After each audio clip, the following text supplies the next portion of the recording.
ಈ ಕಾರ್ಯಕ್ರಮಕ್ಕೆ ನಮ್ಮ ನಿಮ್ಮೆಲ್ಲರಿಗೂ ದರ್ಶನ ಆಶೀರ್ವಾದವನ್ನು ದಯಪಾಲಿಸುತ್ತಿರುವಂತಹ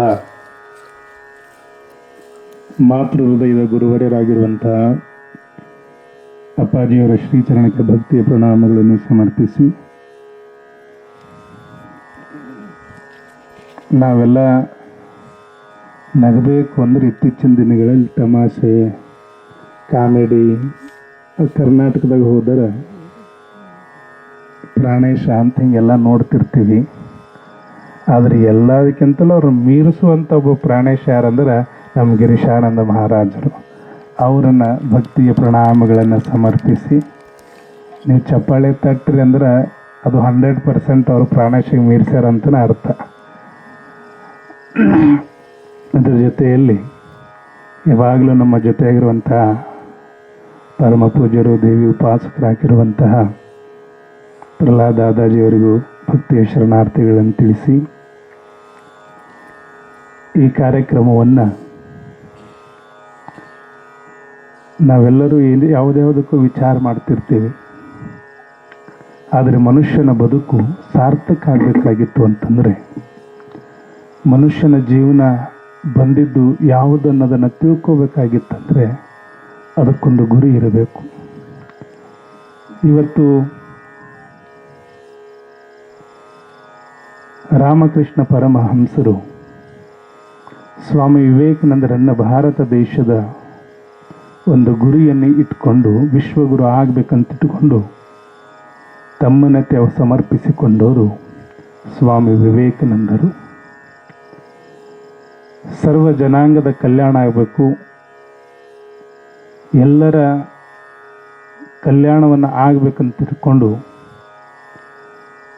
ಕಲ್ಯಾಣವನ್ನು ಕಟ್ಟಿದವರು ಬಸವಣ್ಣವರು. ಆದರೆ ಇವತ್ತಿನ ದಿನದೊಳಗೆ ಎಲ್ಲರೂ ನನ್ನವರೇ, ಅವರಿಗೆಲ್ಲರ ಕಲ್ಯಾಣ ಆಗಬೇಕಂತ ತಿಳ್ಕೊಂಡು ಸತತವಾಗಿ ಈ ಕಾರ್ಯಕ್ರಮವನ್ನು ಮುನ್ನಡೆಸ್ತಿರುವವರು ಸಾರಂಗಿ ಮಹಾರಾಜರು ಮತ್ತು ನಮ್ಮ ಸರ್ಗಳು, ಇಲ್ಲೆಲ್ಲ ಇರುವಂಥ ಎಲ್ಲ ಸೇವಾಕರ್ತರು ಅವರಿಗೂ, ಮತ್ತು ನಾವು ಬಂದಿರುವ ಉದ್ದೇಶ ಏನು, ನಾವು ಎಲ್ಲಿಗೆ ಮುಟ್ಟಬೇಕು ಅನ್ನೋಂಥ ತಿಳ್ಕೊಳ್ಳೋಕ್ಕಾಗಿ ಬಂದಿರುವಂಥ ಎಲ್ಲ ಮಹಾಮಾತೆಯರೇ, ಮಹಾಜನಗಳೇ, ತಮಗೆಲ್ಲರಿಗೂ ಭಕ್ತಿಯ ಶರಣಾರ್ಥಿಗಳು. ಇವತ್ತು ವಿಷಯವನ್ನು ಭಗವಂತ ನಮ್ಮನ್ನು ಎದುರು ಕಳಿಸ್ಕೊಟ್ಟಿದ್ದಾನೆ. ನಾವು ಯಾವುದನ್ನು ಅರಿಬೇಕು ಅಂದರೆ ಸತ್ತು ಚಿತ್ತು ಆನಂದ ಸ್ವರೂಪನಾಗಿರುವಂಥ ಪರಬ್ರಹ್ಮ ಪರಮಾತ್ಮನನ್ನು, ಅವನ ರೂಪವನ್ನು ಅರಿತುಕೊಳ್ಳುವುದೇ ಆ ಜಾಣತನವೇ ಈ ಕಾರ್ಯಕ್ರಮದ ಒಂದು ಉದ್ದೇಶ. ಇವತ್ತು ನಾವೆಲ್ಲ ಬಂದಿದ್ದೀವಿ, ನಾವು ಬಂದಿರೋದನ್ನು ನಾವು ಮರ್ತಿದ್ದೀವಿ. ಮರೆತಿದ್ದಕ್ಕೆ ಮನುಷ್ಯ ಏನಾಗ್ಯಾನಂದ್ರೆ ಇವತ್ತು ಏನೆಲ್ಲ ಕೊಟ್ಟಿರುವಂಥ ಭಗವಂತ ಬೇರೆ, ನಾವು ಬೇರೆ, ನಾನೇ ಬೇರೆ, ನೀವೇ ಬೇರೆ ಅಂತ ತಿಳ್ಕೊಂಡು ನಾವೆಲ್ಲ ವಿಚಾರದೊಳಗೆ ತೊಡಗಿಸ್ಕೊಂಡಿದ್ದೀವಿ. ಆದರೆ ನಾನು ಯಾರು ಅನ್ನೋದನ್ನು ಅರಿಯುವುದು ಈ ಕಾರ್ಯಕ್ರಮ. ಈ ಜಗತ್ತಿನೊಳಗೆ ಬಹಳಷ್ಟು ಜನ ಬಂದು ಹೋಗಿದ್ದಾರೆ. ನಾನಿವತ್ತು ಆ ವಿಷಯಕ್ಕೇನು ಮುಟ್ಟಕ್ಕೆ ಹೋಗಂಗಿಲ್ಲ. ಅದನ್ನು ಹೇಳಕ್ಕೆ ಅಪ್ಪಾಜಿ ಅದಾರ, ಗುರುಗಳು ಅದಾರ. ಇದನ್ನು ಅರಿಬೇಕಾದ್ರೆ ಏನು ಮಾಡಬೇಕನ್ನೋದನ್ನು ಒಂದಿಷ್ಟು ನಾನು ಹೇಳಿ,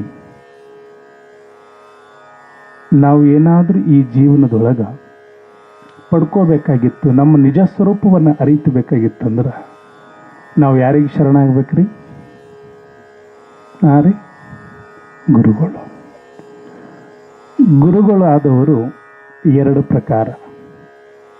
ಎಷ್ಟು ಪ್ರಕಾರ ರೀ? ಎರಡು ಪ್ರಕಾರ. ಒಂದು ಲೌಕಿಕ ವಿದ್ಯೆಯನ್ನು ಕೊಟ್ಟು ಗುರುಗಳು, ಇನ್ನೊಂದು ಪಾರಮಾರ್ಥ ವಿದ್ಯೆಯನ್ನು ಕಲಿಸುವಂಥ ಗುರುಗಳು. ಆದರೆ ಗುರುಗಳಾದವರು ಹೇಗಿರಬೇಕಂದ್ರೆ ಶಿಷ್ಯನ ಹೃದಯವನ್ನು ಅರಳಿಸುವಂಥ ಗುರುಗಳಾಗಬೇಕು ಹೊರತಾಗಿ ಶಿಷ್ಯನ ಹೃದಯವನ್ನು ಕೆರಳಿಸುವಂಥ ಗುರುಗಳಾಗಬಾರ್ದು. ಆದ್ರೆ ನಮ್ಮೆಲ್ಲರ ಸುದೈವ ಎಂಥದಂದ್ರೆ ನಮ್ಮ ಗುರುಗಳು ಎಂಥವ್ರು ಸಿಕ್ಕಾರಂದ್ರೆ ಹೃದಯ ಅಷ್ಟೇ ಅಲ್ಲ, ನಮ್ಮ ನಿಜ ಸ್ವರೂಪವನ್ನು ಅರಳಿಸುವಂಥ ಗುರುಗಳು ಯಾರಂದ್ರೆ ಅದು ಗೋಡ್ಗೆರೆ ಅಪ್ಪಾಜಿಯವರು. ಅಂತಹ ಗುರುಗಳು ಸಿಕ್ಕಿದ್ದಕ್ಕೆ ನಮ್ಮ ಬದುಕು ಏನಾಗಿತ್ತು ಅಂದ್ರೆ ನಮ್ಮ ನಿಜ ಸ್ವರೂಪ ನಾವ್ಯಾರದೀವಿ ನೀವು ನೂಲು ಸ್ವಾಮಿಗಳದಿರಿ ಅಂತ ನೀವು ಅನ್ಬೋದು, ಗಿರೀಶಾನಂದ ಅಪ್ಪವರು ಅನ್ಬೋದು. ಆದರೆ ಈ ಜಗತ್ತಿನೊಳಗೆ ನಾವು ತಿಳ್ಕೋಬೇಕಾಗಿದೆ ಏನು ಅಂತಂದರೆ, ಇಲ್ಲಿ ಒಮ್ಮೆ ಹುಟ್ಟುತ್ತದ, ಅದು ಒಮ್ಮೆ ಸಾಯ್ತದ. ಏನ್ರಿ? ಒಮ್ಮೆ ಹುಟ್ಟ್ಯದ, ಒಮ್ಮೆ ಸತ್ತದ. ಇನ್ನೊಂದು ಹಗಲೆಲ್ಲ ಹುಟ್ಟುತ್ತದ, ಮತ್ತು ಹಗಲೆಲ್ಲ ಏನ್ರಿ ಸಾಯ್ತದ. ಅದು ಹುಟ್ಟು ಇಲ್ಲ, ಅದು ಸತ್ತು ಇಲ್ಲ. ಅದು ಯಾವುದು ಅಂದರೆ ಆತ್ಮ. ಈ ಆತ್ಮಜ್ಞಾನವನ್ನು ಅರಿಯೋದನ್ನೇ ಅದಕ್ಕೆ ಬ್ರಹ್ಮಜ್ಞಾನ ಅಂತ ತಿಳ್ಕೊಂಡು ನಾವು ಹೇಳ್ಬೋದು. ಇದು ಒಮ್ಮೆ ಹುಟ್ಟದ, ಒಮ್ಮೆ ಸಾಯ್ತದ ಅಂದ್ರೆ ಅದು ಮನಸ್ಸು. ಈ ಮನಸ್ಸು ಒಮ್ಮೆ ಹುಟ್ಟ್ಯದ. ನಾವು ಯಾವಾಗ ಹುಟ್ಟಿದ್ವಿ? ಅವಾಗ ಹುಟ್ಟ್ಯದ, ಮತ್ತದು ಸಾಯ್ತದ. ಆದರೆ ಮನಸ್ಸು ಹೇಗಿದೆ ಅಂದ್ರೆ, ಯಾವುದನ್ನು ಅರಿಬೇಕಂತ ತಿಳ್ಕೊಂಡು ನಾವು ವಿಚಾರ ಮಾಡ್ತಿರ್ತೀವಲ್ಲ, ಅದಕ್ಕೆ ಅರಿಯೋದಕ್ಕೆ ಅದನ್ನು ಬಿಡೋದಿಲ್ಲ. ಇಲ್ಲಿ ಪ್ರವಚನ ನಡೆದದ, ನಮ್ಮ ಸಲುವಾಗಿ ಗುರುಗಳು 5 ದಿನಗಳ ಕಾಲ ಎಲ್ಲವನ್ನು ಬಿಟ್ಟು ಬಂದಾರ.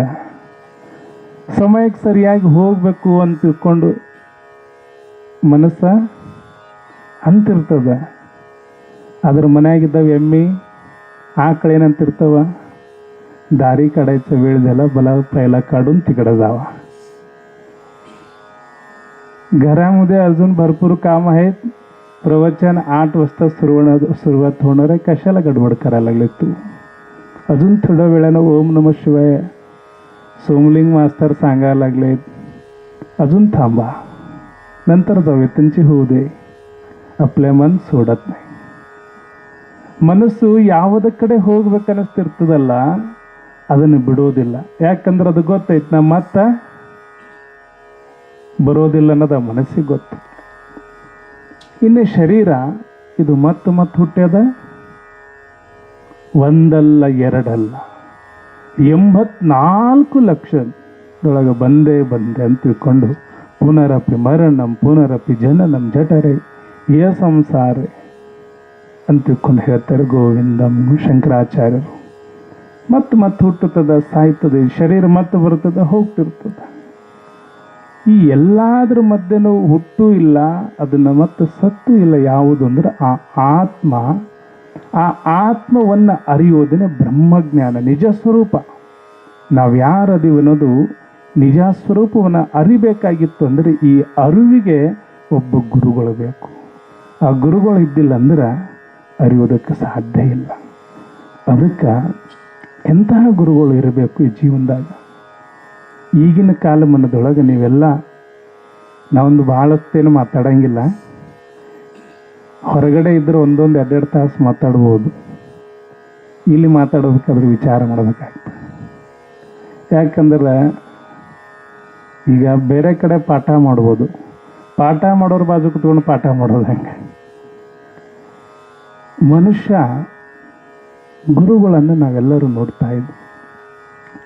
ಇವತ್ತಿನ ಕಾಲಮಾನದೊಳಗಂತೂ ಗುರುಗಳು ಬಹಳ ಜನ ಆಗ್ಯಾರ, ಬಹಳ ಜನ ಗುರುಗಳಾಗ್ಯಾರ. ನಿಮಗಂತೂ ನಮಗಿಂತಲೂ ಚಲೋ ಪರಿಚಯ ಐತಿ. ಇವತ್ತಿನ ಮನುಷ್ಯನ ಜೀವನದಾಗ ಸಮಾಧಾನ, ಶಾಂತಿ ಯಾವುದೂ ಇಲ್ಲ. ಭಗವಂತ ಎಲ್ಲ ಕೊಟ್ಟಾನ, ನಿಮಗೆ ಕೊಟ್ಟಾನೋ ಇಲ್ಲೋ? ಹಿಂದೊಂದು ಕಾಲ ಇತ್ತು. ಏನಿತ್ತು? ಇರೋದಕ್ಕೆ ಸರಿಯಾದ ಮನೆ ಇರಲಿಲ್ಲ, ಉಡೋದಕ್ಕೆ ಸರಿಯಾದ ಬಟ್ಟೆ ಇರಲಿಲ್ಲ, ಉಣೋದಕ್ಕೆ ಸರಿಯಾದ ಆಹಾರ ಊಟ ಇರಲಿಲ್ಲ. ಒಂದು 35-40 ವರ್ಷದ ಹಿಂದಿನ ಪರಿಸ್ಥಿತಿ ನಾವೆಲ್ಲ ವಿಚಾರ ಮಾಡಿದ್ರೆ, ಮನೆ ಭಾಳ ಸಣ್ಣ ಇದ್ದು. ಏನಿದ್ದು ರೀ? ಸಣ್ಣ ಇದ್ದು. ಅಲ್ಲೇ ಅಡುಗೆ ಮನೆ, ಅಲ್ಲೇ ಬಚ್ಚಲ, ಅಲ್ಲೇ ದೇವ್ರ ಮನೆ, ಅಲ್ಲೇ ಒಂದು ಪಡಸಾಲಿ, ಆ ಪಡಸಾಲಿ ಒಳಗೆ ಎಲ್ಲರೂ ಮಲ್ಕೋತಿದ್ರು. ಆದ್ರೆ ಅವಾಗ ಜೀವನ ಎಷ್ಟು ಚಲೋ ಇತ್ತು ರೀ.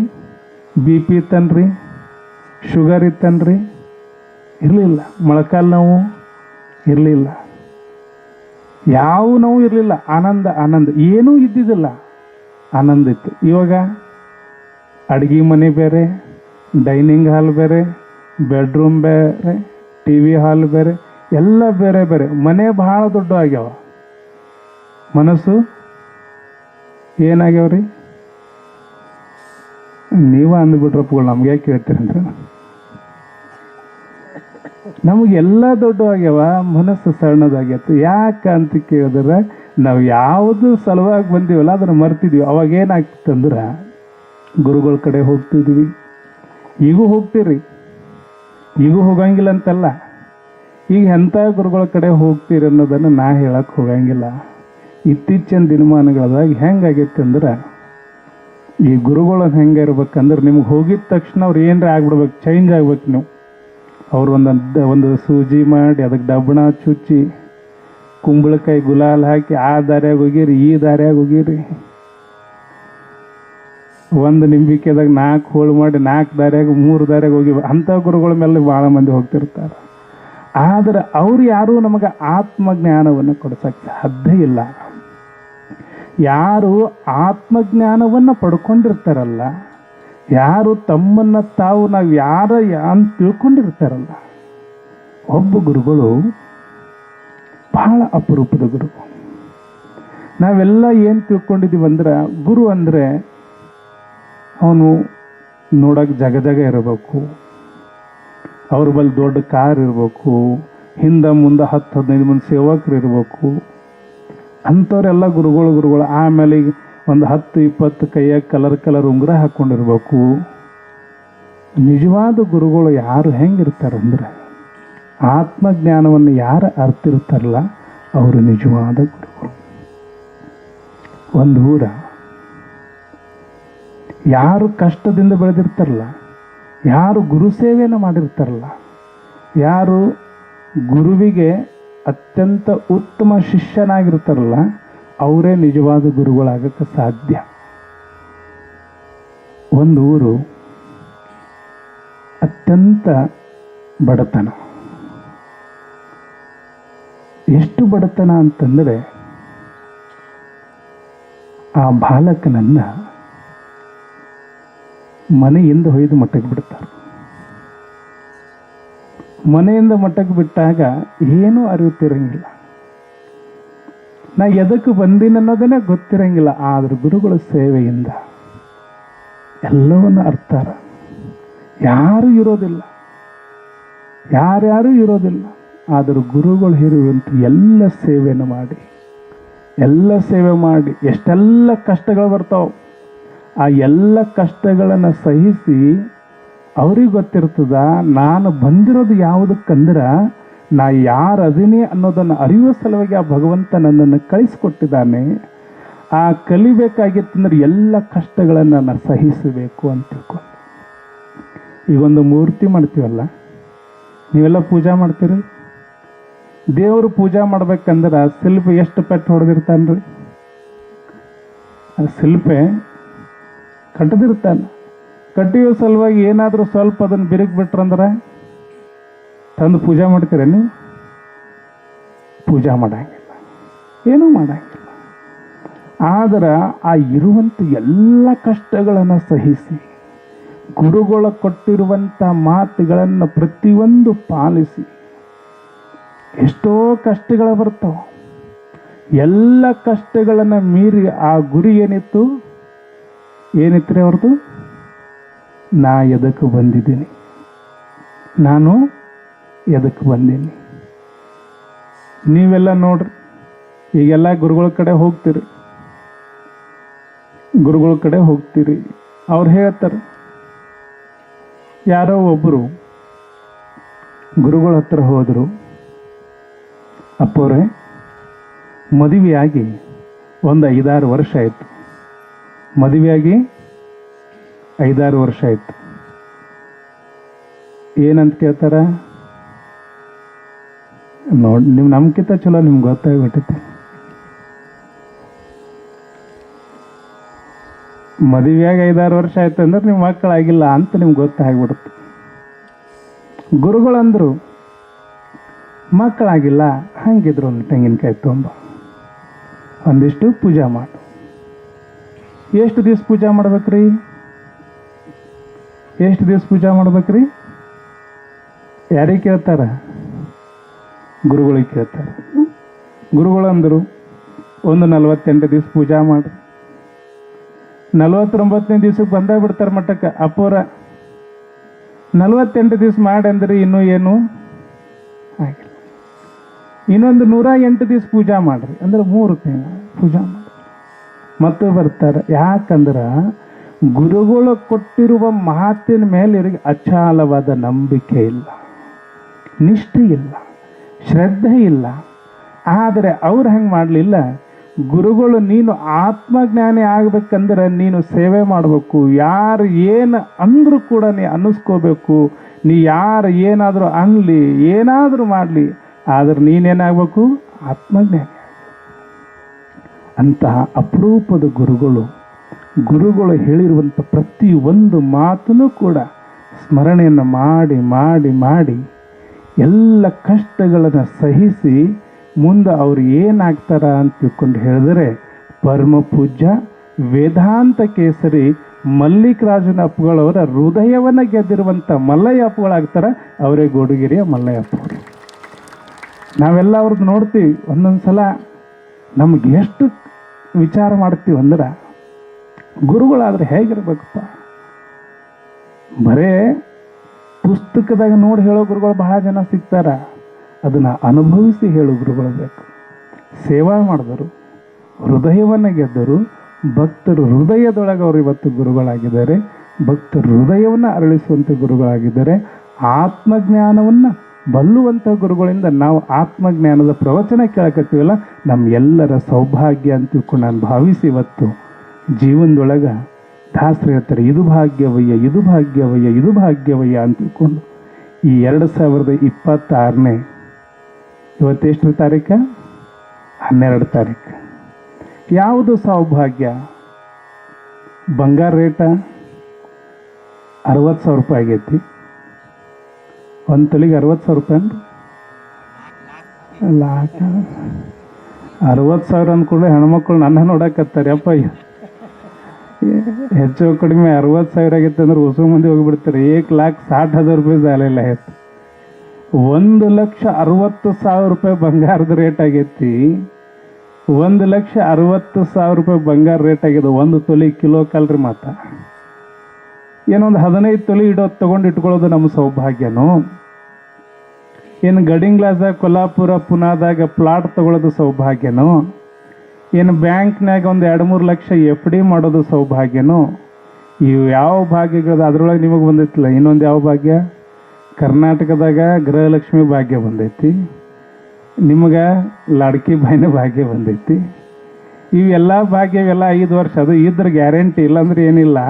ಆದ್ರೆ ನಿಜವಾದ ಸೌಭಾಗ್ಯ ಯಾವುದು ಅಂತ ಕೇಳಿದ್ರೆ ಈ ಅಧ್ಯಾತ್ಮ ಸತ್ಸಂಗದ ವೇದಿಕೆಯೊಳಗೆ ಮಲ್ಲಯ್ಯಜರೊಳಗೆ ಸಾನ್ನಿಧ್ಯದೊಳಗೆ ಕೂತ್ಕೊಳ್ಳೋದೆ ನಮ್ಮ ನಿಮ್ಮೆಲ್ಲರ ಸೌಭಾಗ್ಯ ಅಂತ ತಿಳ್ಕೊಂಡು ಹೇಳಿ ಇವತ್ತು ಕಾರ್ಯಕ್ರಮ ಬಹಳ ಅದು ಗುರುಗಳು ಇನ್ನೂ ಹೇಳೋರಿದ್ದಾರೆ. ಅದ್ರ ಒಂದು ನೆನಪಿಟ್ಕೊಳ್ರಿ, ನಾನು ಬಹಳ ವರ್ಷದಿಂದ ಸುಮಾರು 18-20 ವರ್ಷ ಆಯಿತು. ಬಹುತೇಕ ನೀವು ನೋಡಿದ್ದೀರಿ, ನಾನು ನೋಡಿದ್ದೀನಿ. ಚಂದ್ರಶೇಖರ್ ಅಜ್ಜರನ್ನ ನನಗಿಂತಲೂ ಹೆಚ್ಚಿಗೆ ನೀವೆಲ್ಲ ನೋಡಿದವರಿದ್ದೀರಿ. ಇಲ್ಲೆಲ್ಲ ಸರಳತೆಯನ್ನು ಬಹಳ ಸರಳ ಅವರು. ಆ ಸರಳತೆಯನ್ನು ನನ್ನ ಜೀವನದಾಗ ನಾ ಎಷ್ಟು 1-2 ವರ್ಷ ನಮ್ಮ ಗುರುಗಳು ಲಿಂಗಾಯಕರಾದ್ಮೇಲೆ ಭಾಳ ಚಿಂತೆ ಒಳಗಾಗಿದ್ದು. ನಾನು ಭಾಳ ಚಿಂತೆ ಆಗಿತ್ತು ಅಜ್ಜಾರು ಲಿಂಗಾಯಕ ಆದ್ಮೇಲೆ. ನೀವಂದರು ಮತ್ತು ಮಠದಾಗ ಏನೂ ಇಲ್ಲಾರ್ದಾಗ ಚಿಂತೆ ಆಗೈತೆ ಅಂತ ನೀವು ತಿಳ್ಕೊಬೇಡ್ರಿ. ಅಂತಹ ಗುರುಗಳು ನಾವು ಕಳ್ಕೊಂಡೇವಲ್ಲಪ್ಪ ಅಂತ ತಿಳ್ಕೊಂಡು ಆ ಚಿಂತೆ ಒಳಗೆ ಆ ಚಿಂತೆಯನ್ನು ಮರೆಸುವಂಥ ಚಿಂತನೆ ಮಾಡೋಕ್ಕೆ ಗುರುಗಳು ಸಿಕ್ಕೋರು ಯಾರಂದ್ರೆ ಅದು ಗೋಡಿಗೆರೆ ಮಲ್ಲಯ್ಯ ಅಜ್ಜಾರ್. ನನಗೆ ಅವರ ಸಾನ್ನಿಧ್ಯವನ್ನು ಸಿಕ್ಕ ಮೇಲೆ ಇವತ್ತು ಬಹಳಷ್ಟು ಮನುಷ್ಯನ ಜೀವನ ಅಂದ್ರೆ ಬದಲಾವಣೆ ಆಗಬೇಕು. ಬದಲಾವಣೆ ಜಗದ ನಿಯಮ. ಯಾಕಂದ್ರೆ ಆತ್ಮಜ್ಞಾನದ ಬಗ್ಗೆ ಇವತ್ತು ನಾವು ಯಾರಾದ್ರೂ ನಮ್ಮ ಸ್ವರೂಪ ಅಂತ ಹೇಳಿದ್ರಿ. ಇವತ್ತು ವಚನ ಇವತ್ತಿನ ನಿಜಗುಣ ಶಿವಯೋಗದ ನಮ್ಮ ಸ್ವರೂಪ ಆ ನಮ್ಮ ಸ್ವರೂಪವನ್ನು ತಿಳಿಸ್ಕೋಬೇಕಂದ್ರೆ ಈಗ ನಾವು ನೋಡ್ರಿ, ನಾವು ಈಗೆಲ್ಲ ನೀವು ಬರಬೇಕಾದ್ರೆ ನೋಡ್ಕೊಂಡು ಬಂದಿರಿಲ್ಲ, ನೀವು ಬರಬೇಕಾದ್ರೆ ನೋಡ್ಕೊಂಡ ಬಂದಿರಿಲ್ಲ, ಮನೆಯಿಂದ ಬಂದಿರಲ್ಲ, ನೋಡ್ಕೊಳ್ಳೋರ್ದೆ ಬಹುತೇಕ ಯಾರೂ ಬಂದಿಲ್ಲ.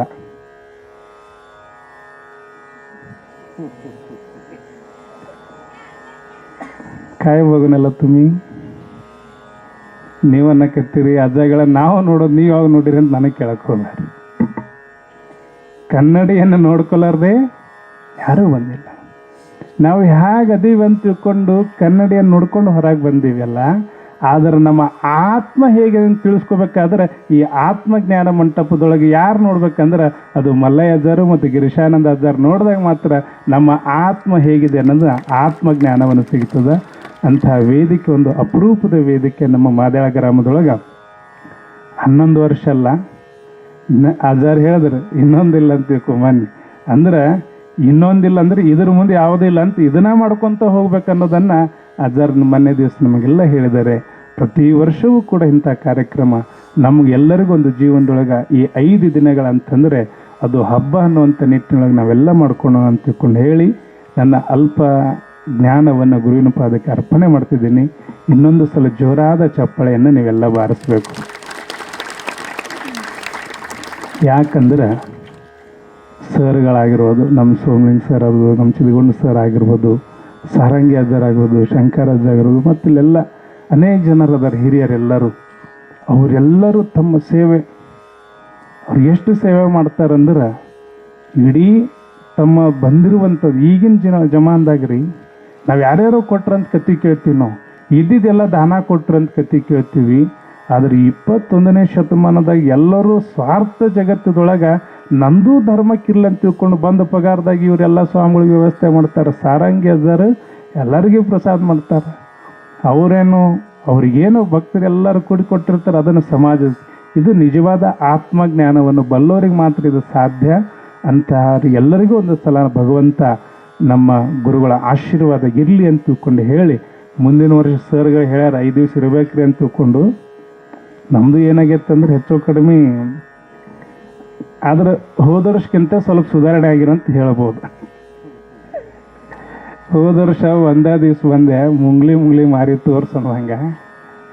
ಆದ್ರೆ ಈ ವರ್ಷ 4 ದಿವ್ಸ ಬಂದಿನಂದ್ರೆ ಮುಂದಿನ ವರ್ಷಗೆ 5 ದಿವ್ಸ ಬರ್ಬೇಕಂದ್ರೆ ಅದು ಗುರುಗಳ ಆಶೀರ್ವಾದ ಇರಬೇಕು. ಎದಕ್ಕಂದ್ರೆ ಅವ್ರು ನುಡಿಸ್ದಂಗೆ ನುಡ್ಯಾವ, ಅವ್ರು ನಡೆಸ್ದಂಗೆ ನಡೆಯವ. ನಾನು ನಡೆಸೋರು ಅವರ, ನುಡಿಸೋರು ಅವರ. ಹಾಗಾಗಿ ಅವರೇನು ಅನುಗ್ರಹ ಮಾಡ್ತಾರೆ ಅದನ್ನೆಲ್ಲ ನಾವು ಪಾಲನೆ ಮಾಡೋಣ ಅಂತ ತಿಳ್ಕೊಂಡು ಹೇಳಿ ನನ್ನ ಮಾತು ವಿರಾಮ ಕೊಡ್ತೀನಿ. ಓಂ ಶಿವಮಯ್ಯ.